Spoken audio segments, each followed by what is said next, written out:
Um, so, well, I guess the best way to start is giving a story about myself.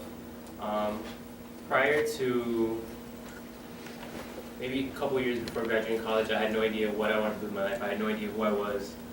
I had no idea how to express my passions. And I got the opportunity to go to the Peruvian Amazon. That was part of the study abroad program that I was going to tell you. I went to the Peruvian Amazon and I stayed there for an entire month, and it was incredible. Aside from, jumping in the Amazon River and then later finding out there were piranhas and worms and then jumping in the river the next day because we didn't care. It was an incredible experience, and it was a service learning project. We were working with many communities along the Rio Orosa, and what we were doing there is we were helping these communities to document their natural resources, their medicinal plants, their social structure, as well as their culture, because their culture is dying out. They have indigenous roots, but they've taken on the traditional campesino lifestyle. So what they do is they wear regular clothing, they speak Spanish, they don't speak their root culture language anymore. And we're helping them document all of this stuff so that we can give it to the government so they can get territorial rights to their lands, because what's happening is that tree loggers are coming in and then chopping down all their trees. Fishermen are coming in, throwing poison in the rivers, taking all the fish, and kids are getting sick, people are getting sick because everyone bathes in the river, they use the water. And I got the first experience of what is social and environmental violence at a systematic and a collective scale. So it was the first time that I ever became a part of something that was much greater than me. Then I also, when coming back to the United States, my friend Harsh, he invited me, he's an old high school friend, he invited me to dinner at his home, and his mother was serving me dinner, and she said to me, "Son, respect for all living beings is nonviolence, and nonviolence is the highest religion." And that really, really struck me. And coming back to the United States, I knew that I wanted to do something like what I did in the Peruvian Amazon, but I wanted to do it in my own home. I wanted to express that passion. And that quote that she said to me, which I later found out was a quote by Lord Mahavir, really showed me that in order for me to incite change, I have to live up to the values of nonviolence and of moving with intention. What we were doing in the Peruvian Amazon was grassroots organizing. And grassroots organizing is mobilizing individuals to work as a collective to incite change.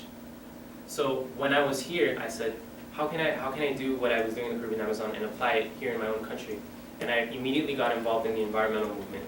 And the environmental movement is a movement that cares about sustainability, clean energy, renewable sources, and also social justice, anti-oppression.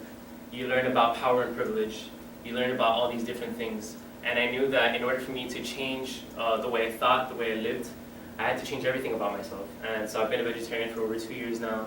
I've gotten a lot of influence from the Jain community, along with the environmental movement. But what I was able to do coming back from Peru was I was able to tap into a source of power. I was able to tap into something that allowed me to express myself authentically and intentionally. So that's what we're talking about, is about intentional movement. Does anyone, or can anyone tell me what they think I mean when I say, how do you live your life with intention? What does it mean to live your life with intention? Does anyone want to take a stab at that? No? Yeah? With Yes. a purpose. Oh yeah, I was gonna say maybe deliberately, so just kind of not going with the flow, but, being very deliberate. Maybe just thinking about all your actions before taking them. Mm-hmm. Okay, good.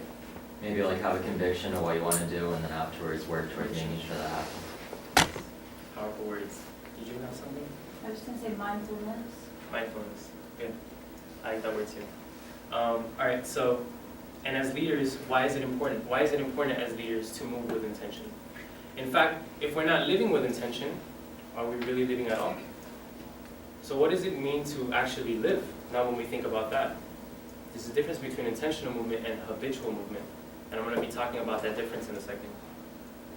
And so basically keep that in mind, keep those ideas in mind about what does it mean to live your life with intention. And what I'm going to do in this presentation is I'm going to present 3 individuals who have been a big inspiration in my life and I'm just going to share their message, their theories, their tools, in order to teach you how to live your life with intention and having, I guess, an uncompromising willingness to desire to be in the present moment.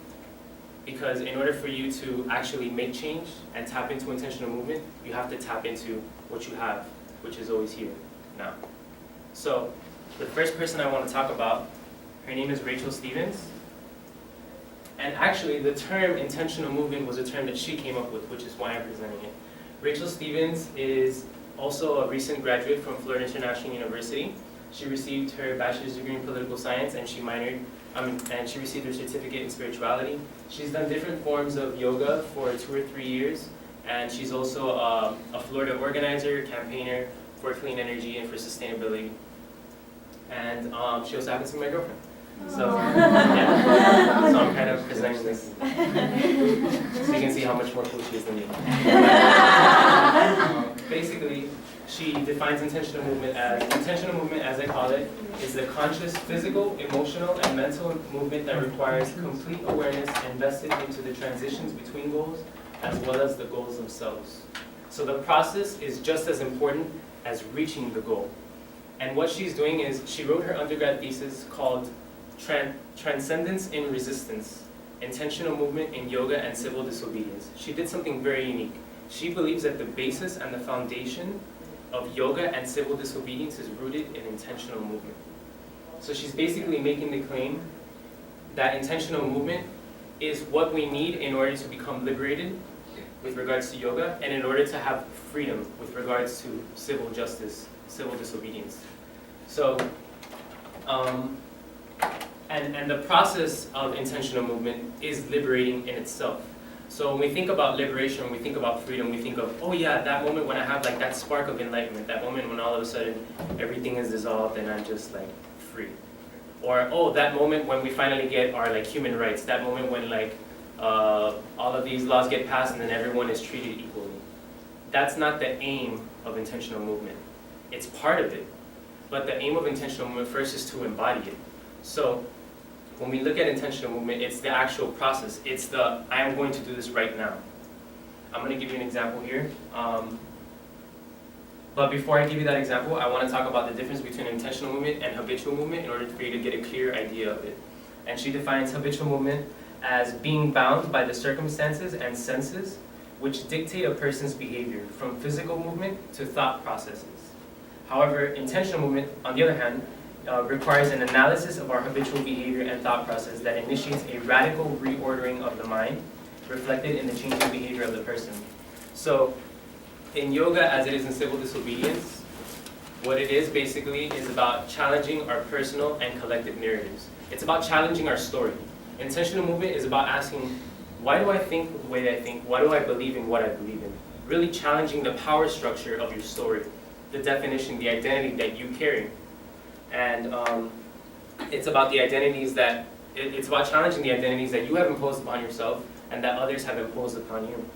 So in civil disobedience, when we look at it, it's about challenging the collective narrative that was about resisting social and political hierarchies. Rachel did a case study on the Montgomery bus boycotts, which you may know is the first actual successful African-American-led protest of the 20th century. And the collective narrative that they were trying to break down was white supremacy.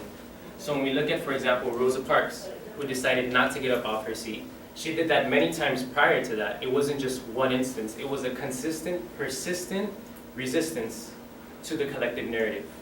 What she was doing was she was saying, I am going to act like I'm free, and in that act of being free, I am already set free. So liberation is the act itself. So even though Rosa Parks decided not to get up off that chair and got arrested shortly after, she was already free because she was embodying freedom. What she did at that moment of resistance was she created something new. Never before in history did a black person not get up from their seat when they were asked to move for a white person. That was the collective narrative. That was the repetitive, vicious cycle, the story that kept happening over and over and over again. And the oppressors and oppressed took play in that role, right? It's kind of like samsara. It just never changes. It's always happening over and over again. And Rosa Parks decided to create something new. And that's true leadership. True leadership is moving with intention and asking yourself, why am I doing what I'm doing? And how can I create something that actually serves me and serves others? So, it's the embodiment of freedom and intentional movement.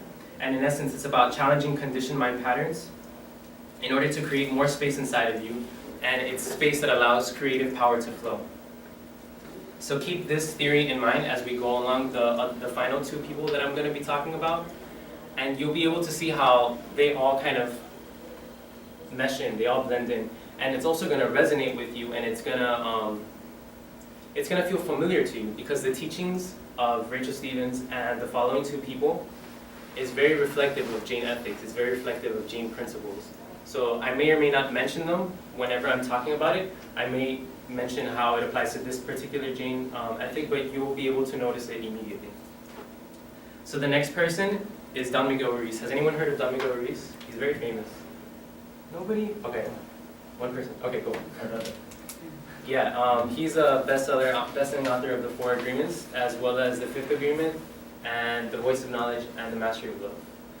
He is a Mexican Toltec shaman from the Eagle Knight lineage, and he basically is claiming that there are 4 agreements, that if you adopt them in your life and make them part of your life, you will be able to live a life of intentional movement and of persistent present moment awareness.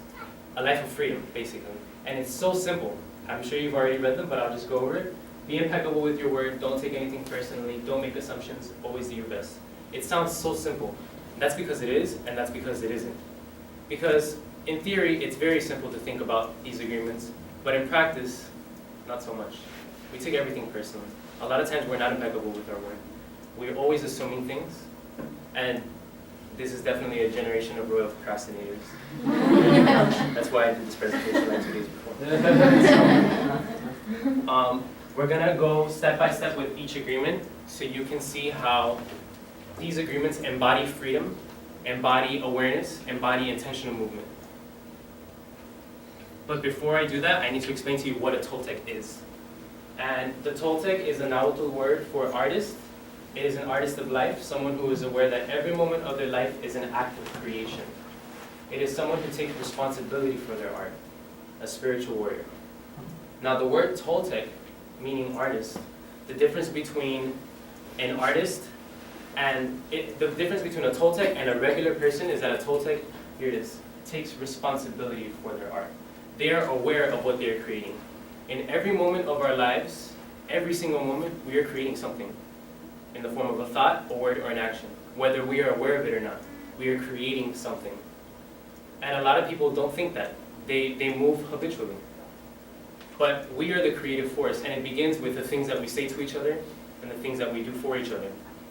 But the difference is that a Toltec is aware and therefore creates a masterpiece of art. He calls it a masterpiece of heaven. And a Toltec takes heaven everywhere they go. So they create a life of truth, a life of justice, a life of love, and a life of peace. I believe that's what a Jina is. And also the word spiritual warrior can be very familiar because Jina means victor. And the Jain philosophy very much relies on the idea of the warrior caste. Right?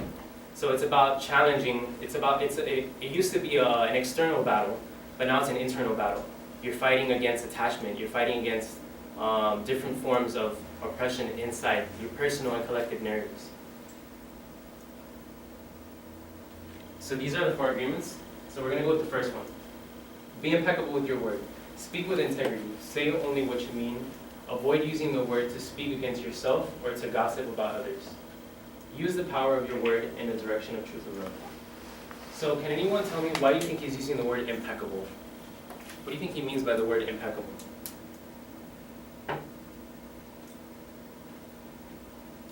Nobody? Pure, unadulterated. That's a good one. Choose your words. I'm sorry? Choose your words precisely. Precisely? Precise. Good. Well, the word impeccable derives from the Latin word im peccatus. Im means without, and peccatus means sin. So, to be sinless with your word, right? To not use your word to not To not use the power of your word with sin. Basically, to not say or do anything that goes against yourself and that goes against others. Now, you might see this many, many times, how our word really impacts other people. Have you ever been in a room and then there's one person insulting or being very, very violent, either verbally, physically, emotionally, whichever way to another, and then everyone pays attention to that instance and everyone's like shocked, you know? You can almost feel like a tension. There's definitely a tension in the room. You can feel it not only in the room, you can feel it inside of yourself. It affects you as a person. And what that individual has just done is through the power of their words, through the power of their intention, they have created disharmony. They have created violence on a collective scale. And it really shows how your words manifest. When you say something, you put it out there. And think about the things that you say to other people. And more importantly, think about the things that you say to yourself when you're alone. Think about the things that you say to yourself and ask yourself, do these words serve me or do they not? Now on the flip side, have you ever been in a room where you see an act of kindness or an act of love, an act of generosity? You almost feel like your light gets harder. Everything opens, everything expands. You see a manifestation of beauty. So you can see how the word can go in two directions. You can see how the word is really much like magic. It really does create. So be impeccable with your word, guys. Really, really try to be very intentional with the things that you say, beginning with yourself. Think about those things that you say to yourself that don't serve you. When you look at yourself in the mirror and you say, I'm not good enough, I'm not strong enough.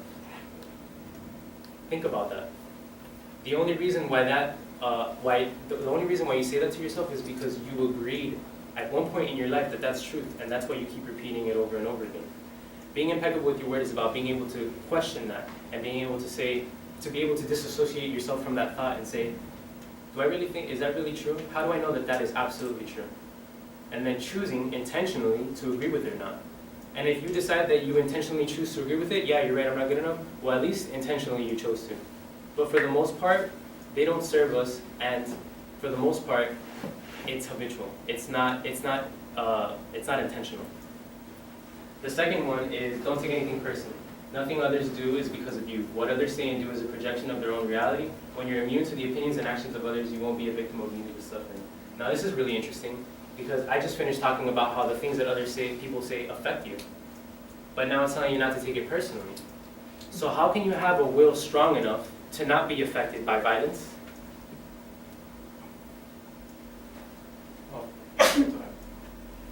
How can you have a will that's strong enough to not be affected by violence?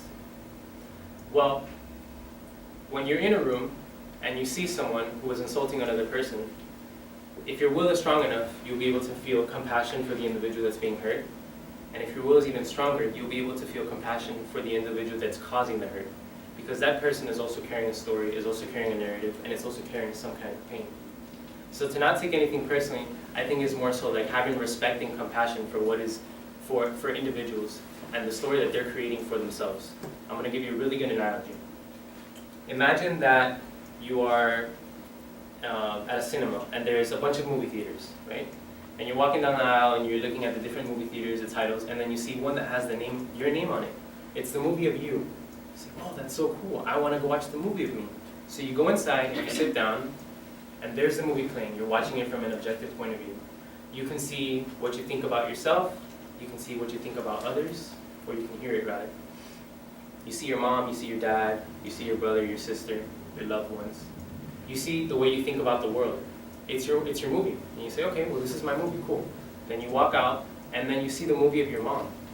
And you say, look, that's the movie of my mom. I'm going to go see the movie of my mom. You go inside, you sit down, you're watching it from an objective point of view, and then you see how she's perceiving life. And then you see your mom, you see your dad, you see your brother, your sister, and then you see yourself in the movie. And then you see what she thinks about you. And you're like, what? That's not good. She doesn't even know me. And then you see what she thinks about your dad, and you're like, that's what she thinks about dad? That's interesting, because that's not who he is in my movie. And then you see what she thinks about herself. And you say, whoa, that's not who she is in my movie. That's very interesting. You go to your dad's movie, same thing. A completely different interpretation of himself, a completely different interpretation of your mom, and a completely different interpretation of you. You go to everyone's movie, you go to your brother's movie, your sister's movie, your loved one's movie, and you realize that everything that everybody sees and everything that everybody believes in is only truth for them, and it's not truth for anybody else.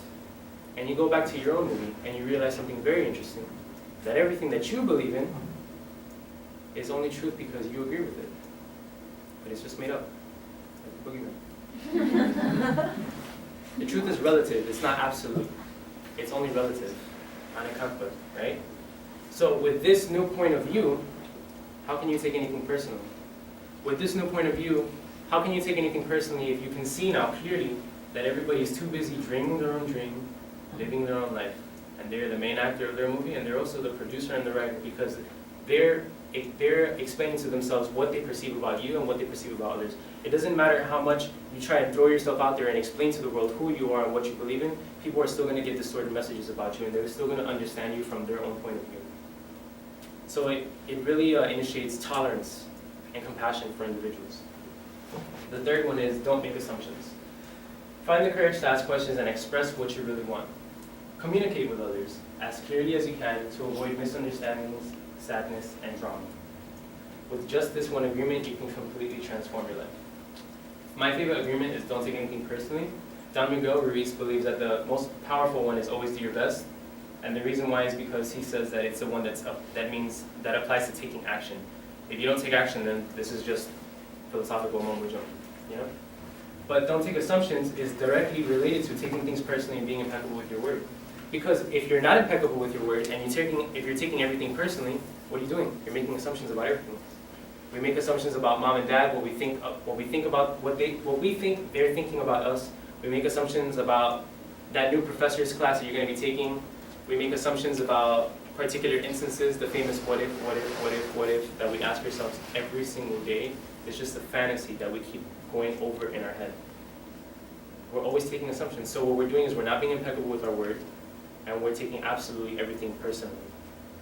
A very simple agreement. I don't even have to elaborate more on it, but it's such a difficult one to overcome. And the fourth one is always do your best.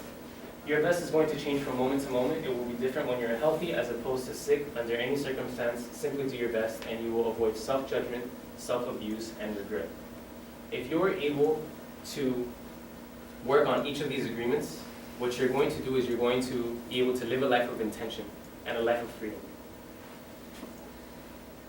There's these little pictures that I didn't really skip through, but they're kind of cool. So, your word, how do you say it? Sorry. Not taking anything personally. Oh, here's a good example. Refuse to eat emotional poison. I once did a lecture on Don Miguel Ruiz also, and I was talking about how the power of your words will affect others. And I said, I'll give you an example. And I pointed at someone and I said to them, you're really ugly.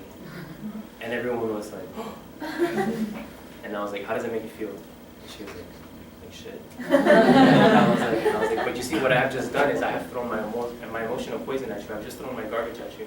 And if your will is weak, you're immediately going to absorb it. You're going to absorb it like a sponge and say, oh my gosh, I am ugly, you know? Or if you've already been pre-programmed about being ugly, then you're going to say, oh my God, how did he know?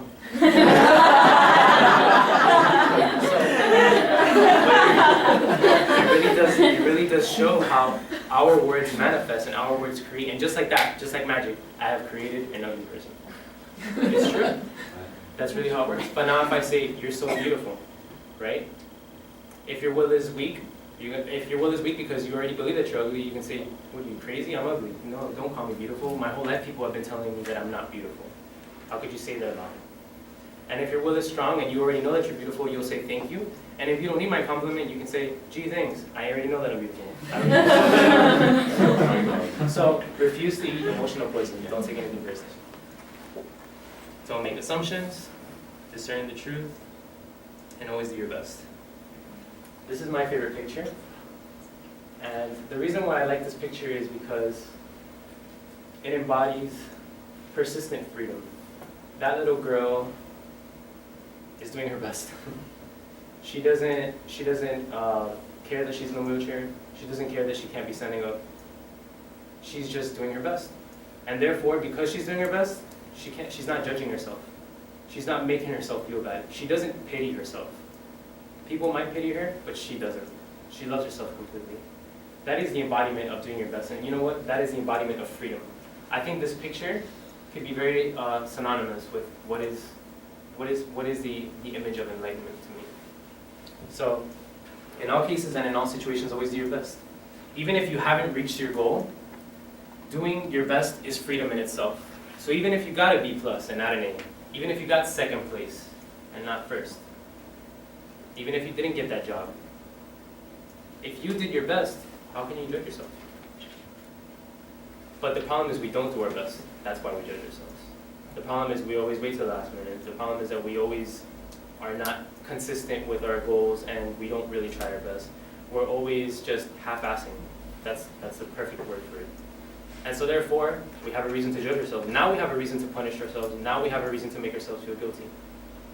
If you don't do your best, you give up your right to be you. If you don't do your best, you're giving away your personal life entitlement to be yourself and to express yourself to the fullest potential. Being your best is about being you. It's about being free.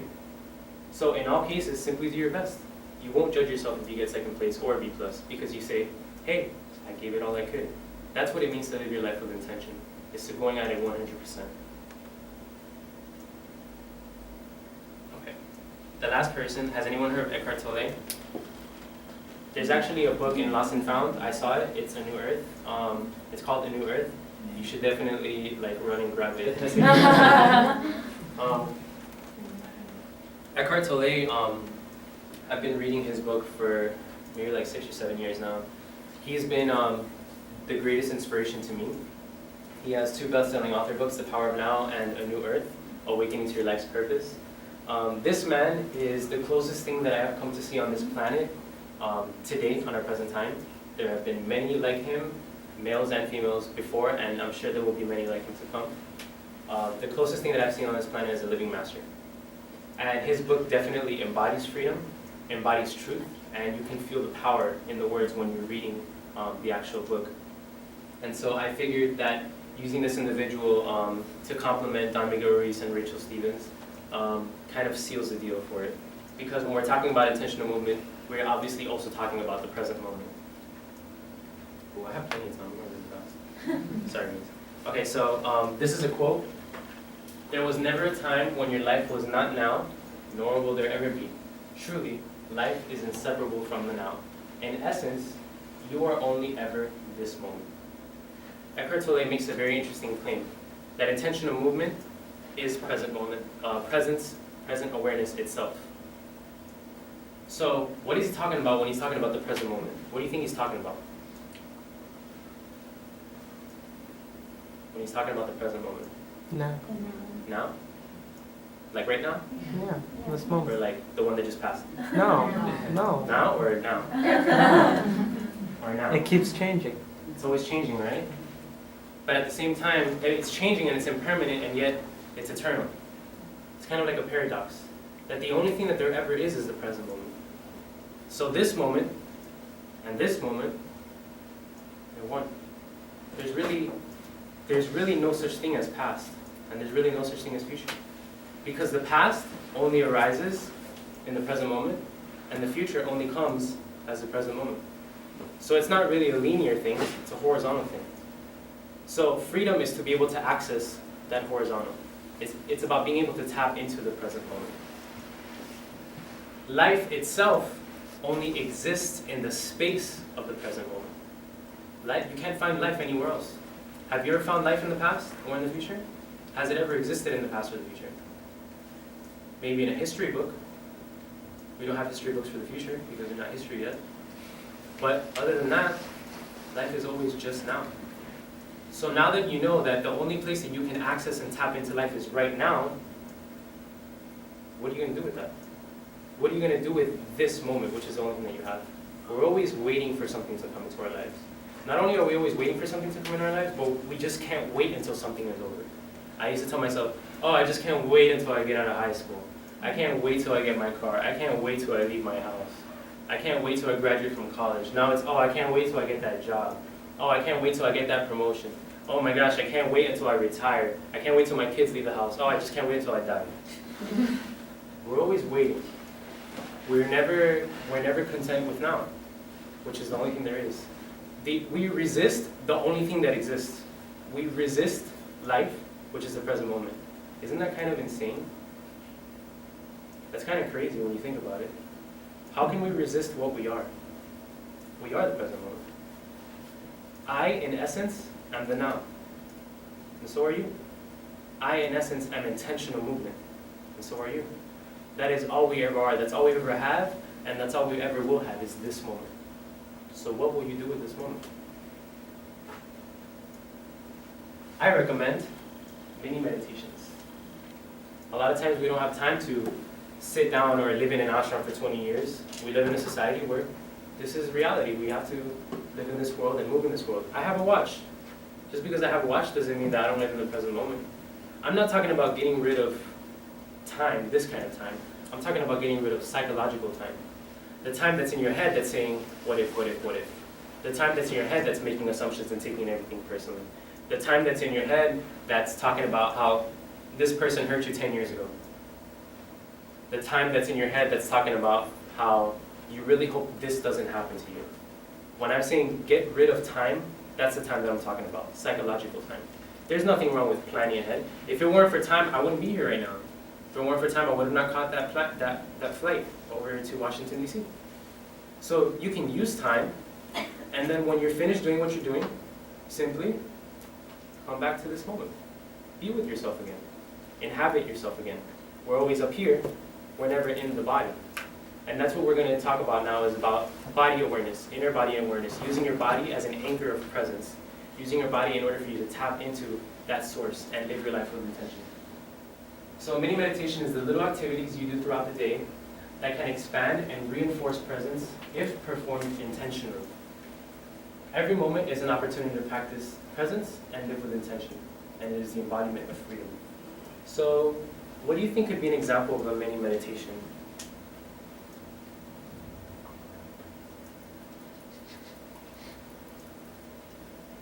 I'll give you one example. Cooking. Yes, go ahead. Running. Running. Good. Anything else?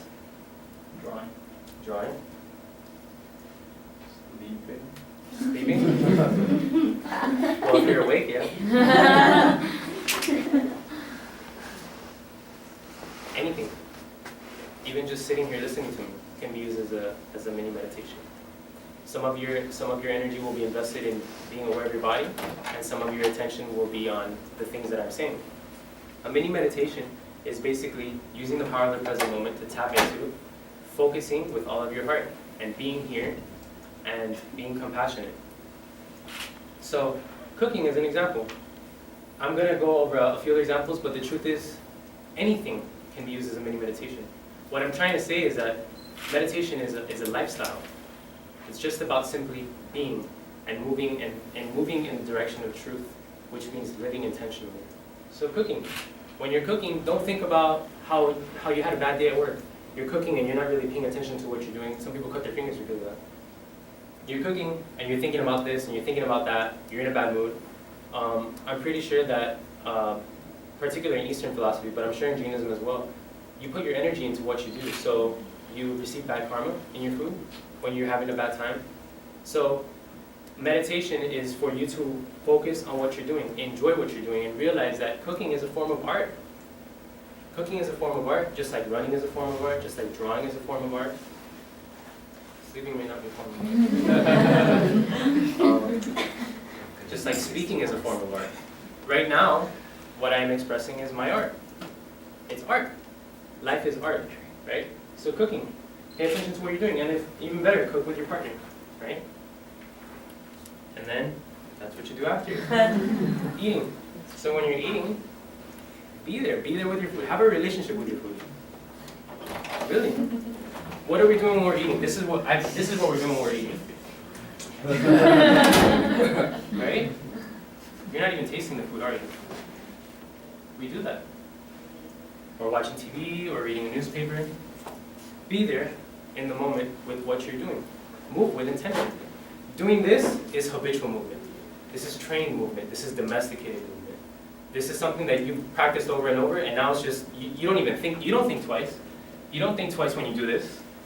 Nobody told you to do that. You did it. And you did it unconsciously because you're not living your life with intention. Intentional movement is consciously choosing what you're going to do. So if you get a text message and you hear your phone vibrate, instead of doing this, recognize that you have received a text message and say, do I want to look at my phone right now or not? No? Okay, I'll look at it later. But at least consciously choose your next action, right? So eating, for lack of a better word, make love to your food. Have a relationship with your food. Really taste it. Be there. Washing dishes. This is what you have to do after you're done eating, right? So first we were cooking, then we're eating, now we're washing dishes. Well, how long do you think that might take? Maybe like in an hour and a half, 2 hours maybe? Well, it's a snack maybe, but if you're gonna cook a really nice food, whatever, it might take longer. But we're talking about 2.5 hours that you were in a constant meditative state, that you're moving with intention, and you're treating the actions that you were doing as a practice. See, life is a practice, and every action is an opportunity to practice it. Wash your dishes. What does it feel like to wash the dishes? What does the water feel like? What does it feel like? A lot of times, I've lived with roommates, and dishes, like, they're washed, but not really. You know? So like, I have to go back and I have to wash it. But it's because people are just always trying to get to the next moment. This moment is never better than the next one. That's what they say. This is so stupid. This tedious work, washing dishes. I need to get there. I can't be here. I shouldn't be here. This is like a burden to me. We live our lives that way. We're always always looking 2 steps ahead instead of looking at what's right in front of us. And what's right in front of us is freedom itself. Use the dishes as a practice, and you will find that it becomes enjoyable. It becomes enjoyable for yourself. You feel this peaceful aliveness in the background by just being there with yourself and being okay with that. Washing dishes is no different than being the President of the United States. Nobody, no action, or no person is more important than another. What you're doing right now is always going to be the most important thing that you have to do. There may be other parts of your life that are more exciting, like getting married, as opposed to washing dishes. Getting married is more exciting. Absolutely. But the point is that right now is the most important moment of your life. And then when you get there and you get married, then that will be the most important moment of your life. Every moment is the most important of your life. Alright? Next one. Or your dog. Wash your dog. You know what I love about a dog? As I love about babies, infants, they don't judge you. They don't carry a narrative in them. They don't have a story to tell. They're completely free. They're the embodiment of freedom as well. Having a dog can really balance a house. A dog is, Eckhart Tolle actually calls dogs guardians of being. When you come to a dog, it's beautiful. Even if you're having a bad day, you see a puppy, and everyone wants to touch it. Everyone gathers around the puppy like it's a messiah. The puppy is like a guardian angel, you know. And the dogs as well as babies, they really, even if someone is having a bad day, even if just for 2 seconds, it'll light someone's heart and it'll bring them to the present moment. It'll allow them to, expand. So if you have a dog, spend time with your dog, wash your dog. That was kind of funny. Yeah. Or yourself. So after you wash the dog, jump in the tub. Alright? So you're cooking, then you ate, then you wash dishes, now you're going to take a shower. What's that, like 4 or 5 hours throughout the day? So you're taking a shower. While you're taking a shower, focus on what you're doing. Feel what it feels like to take a shower. We wake up in the morning and we're taking a shower, but we're not really taking a shower. We're thinking about everything that we have to do throughout the day, and we need to get out of this moment because that's going to be more important, right? We're not grateful. You see, that's the problem is we're not grateful for what we do, because if we resist this moment, we're not grateful for life, right? So use that as a practice. Use that as a practice to thank your body. Realize your body's a machine. Take care of it. So you're taking a shower. Feel what it feels like to take a shower, cleaning yourself, and just like breathing, feeling your body. Doing laundry. God, don't people hate doing all of these things? And yet it's a thing that we have to do every single day. Can you imagine living your life habitually like this, the thing with the phone, and constantly thinking, doing it for 10 years, 20 years, 30 years? What kind of human that creates? Doing the same thing every day, never being okay with where you are, and always living in the past and future? What kind of human that creates? what kind of violence that creates. Because resisting the present moment is resisting life, and resistance itself is force. It means I don't accept. It's violent. You're resisting life.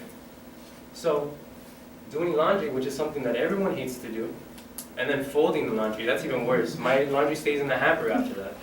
And then I just do it and put on a shirt. Right? We all do that. So use it as a practice. Focus on the action that you're doing. And then you will see that doing laundry, just like doing everything else, and that all the other examples, becomes enjoyable. And then you're okay. And if you feel like your head is going crazy, play a happy song in your head. So, spending quality time. Does anyone know that's a Yeah. So spending quality time with your friends, with your loved ones. The best thing that we can ever offer to anyone is our attention. Right? That's the best thing that we can offer to someone, is being there for someone. A lot of times, people are talking, like myself or anyone else, if you've ever been in a situation where someone is talking and you're like this. And you're like hearing your thoughts instead. So you see the mouth moving, but then you're like in your head, right? So how can you love someone? How can you be there for someone if you're not really there? You see, your body's there, but you're not really there. So intentional movement is about focusing and paying attention to what you're doing and what's in front of you. It's about living your life with intention by tapping into current situations that come your way. So if someone is talking to you, give them your whole heart. Listen to them, not only with your ears, but with your entire body. I'm going to give you an example of what that means with listening to your entire body. One time my little brother, his name is Christian, he's 10 years old, he came home and he was doing his homework and he said, Anthony, I just can't pay attention right now. I'm trying to read this book, I'm trying to read it, and like the song keeps getting stuck in my head and it's just playing over and over again. So I'm reading the book, but I'm not really reading it. Like my eyes are moving, but the song is playing. He said, I just don't know what to do. I just can't pay attention. What do I do? What do I do? What do I do? I knew that in order for me to give him a powerful, constructive answer, an answer that's really going to help, I know that first I had to tap into that source. First, I had to tap into the present moment so that I can give him an answer that has intentional movement, empowerment in it. So what I did was I looked at him and I took a deep breath, just like this.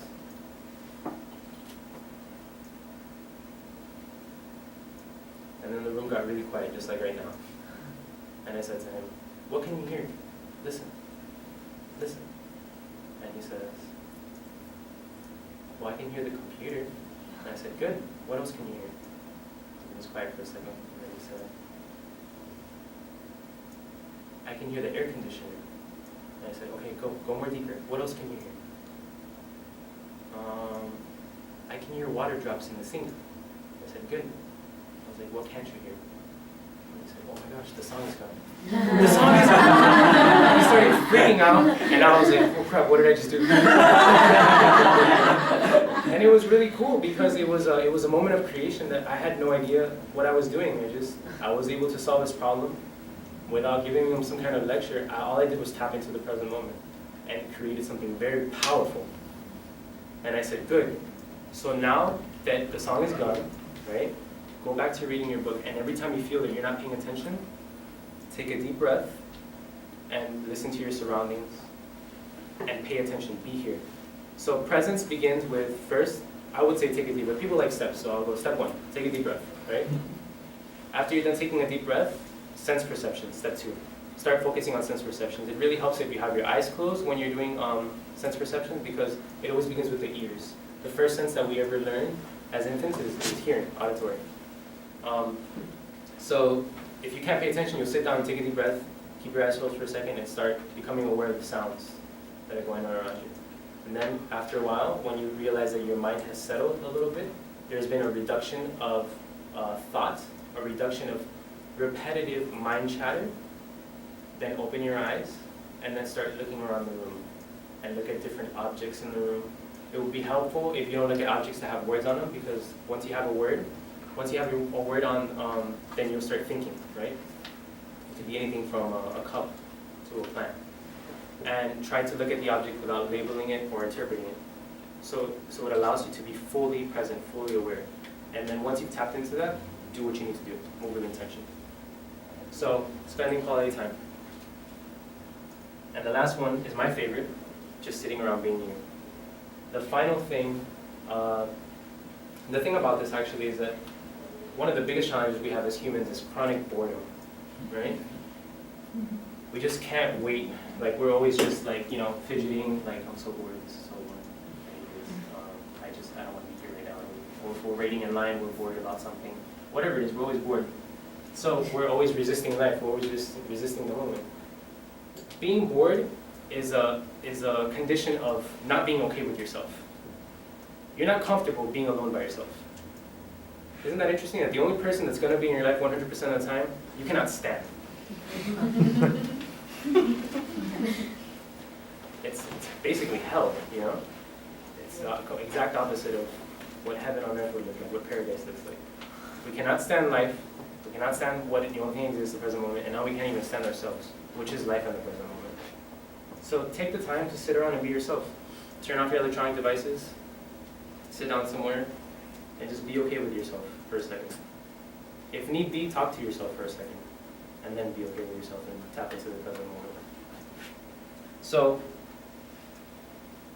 in order for us, the reason why I'm using this presentation is because I believe that a very important aspect of leadership is the ability to tap into the present moment through intentional movement. Because it is only through intentional movement that we are able to have a kind of creative power in order for something new to flow into the world. If we don't move with intention, it's just going to be the same thing over and over again.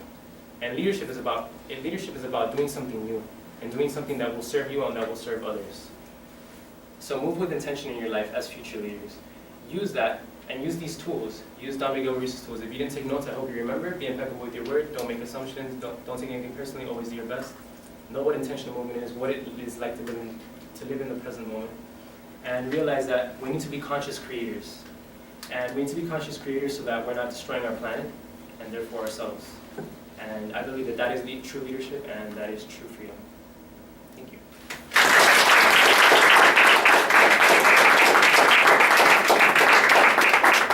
Any questions? Preguntas? No? Yes? You said just a little bit earlier about how you should, when you look at something, you shouldn't label it, you shouldn't give it meaning. How would you go about doing that? Because for me, if I saw something, it would immediately be like, for example, that cup. Oh, it's got water in it. Then I remember this time of water, and there was the water. You know what I mean? It's like a chain reaction. Absolutely. All right, so I'll give you an example. Just now, while you were talking to me, I allowed myself to look at you completely, to not judge you. So when I look at you and you were speaking, I wasn't thinking like a lot of people do. I'll be like, oh wait, this person's not Jane.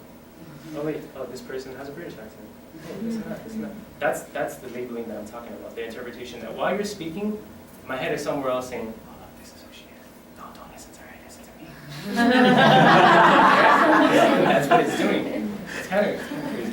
So, but it's true, and everyone has that. So what I mean by not labeling and not interpreting is allowing yourself to be fully there for an object or a situation or even a person. So while we're having a conversation, is it possible for you to just see me as I am? Perfect. Beautiful. Or are you going to listen to that thought in your head that's constantly telling about what you think about me, making assumptions about me, and just creating a personal narrative about me? So now you no longer see me, you just see the interpretation that you think I am, right? So labeling and interpretation, I think that's what I'm trying to get at. When it comes to being in a situation or looking at an object or speaking with a person, is being able to be there fully. So we're not always up here, you know? Listening with your heart, listening with your whole body.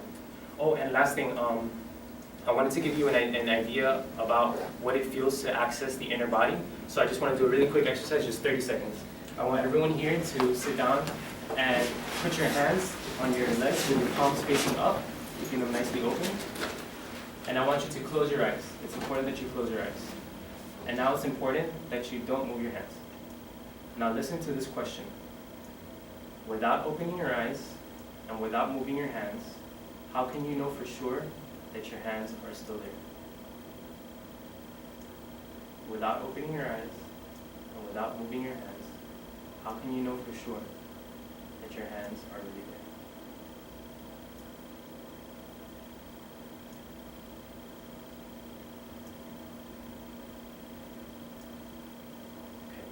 Now you can open your eyes. Raise your hand if you felt your hands. If you could feel something in your hands. Yeah, if you could feel. The answer came as a feeling, you know, not as a thought. So that's the majority of the class. Okay, so good. Who probably might have felt it as like a vibration or as a tingly sensation? I feel it as a tingly sensation. We can do that with all of our body. We can do that with our feet. You can do the same thing. Without moving my feet, how do I know my feet are there? What you're doing is you are intentionally choosing to focus your attention on a part of the body, and then you'll see that you can do that to your whole entire body. And that's what it means to inhabit your body, and then your body becomes an anchor of presence and allows you to move with intention. Instead of just moving around, people are moving around in the world just not dumb enough to bump into things, but they're doing this, you know? And they know, I know that I'm not gonna hit the TV, but I'm moving around habitually, right? So move around intentionally, and one way to do that is to access the inner body. And that feeling that you have with your hands, that feeling is actually always there. That's the interesting thing. That feeling is always there. We just don't realize it and we don't notice it because we're always up here. The only way for us to feel it is to inhabit the body. So yeah, that might be a helpful tool for meditations. You might ask yourself that question and then build up on other parts of your body. Yeah.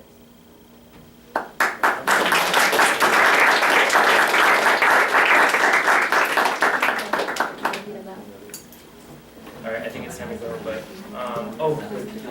if you want my email, that's my email, and then Rachel Stevens, if you want to know more about her theory and her thesis, you can definitely email her, or email me, it doesn't matter, and I'll be happy to give it to you. And I'll be outside if anyone